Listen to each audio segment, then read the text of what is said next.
नमस्कार. सागर biotech private limited company सुरततर्फे आज आपण जालना जिल्ह्यातील बापकळ या गावी शेतकरी बळीराम शिंदे साहेब यांच्या शेतामध्ये आपल्या सिंगम या वाहनाची लागवड करण्यात आलेली होती. तर आज त्यांचा हार्वेस्टिंगचा चालू आहे प्लॉट. तर त्यांची साईज ते बघू शकता आपण, एक नंबर आहे. तर आपण त्यांच्याशी विचारू कसा वाटला कसा नाही, साईज, सेटिंग, पूर्ण माल. नमस्कार सर. नमस्कार. सागरचं सिंगम आम्ही पहिल्याच वेळेस लागवड केली. मी जवळपास एक 5-7 वर्षापासून टरबूज आणि खरबूज लागवड करतो सध्या. यावर्षी पावसाळ्यात सुरुवातीलाच लागवड केली, म्हणजे पहिलीच वेळ माझी पावसाळ्यात लागवड करायची. पण या व्हरायटीला पावसाळ्यात मेन प्रॉब्लेम असतो तो सेटिंगचा. या व्हरायटीमध्ये सेटिंगचा अजिबात प्रॉब्लेम आला नाही.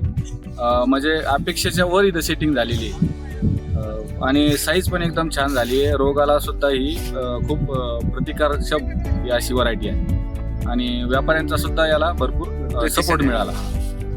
आपण व्यापाऱ्यांशी पण विचारू कशी वाटली कशी नाही व्हरायटी. नमस्कार सर. नमस्कार सर. माल साईजला याला भरपूर आहे, चांगला आहे, क्वालिटी मजबूत आहे. Powder पावडर समजा एक नंबर आहे, सेटिंगला जास्त आहे. नेक्स्ट वाली वराठी लांब जाऊ शकते, दिल्ली, पंजाब, कलकत्ता, सिलगुडी कुठपर्यंत पाठवू शकता त्याला. ठीक आहे, धन्यवाद.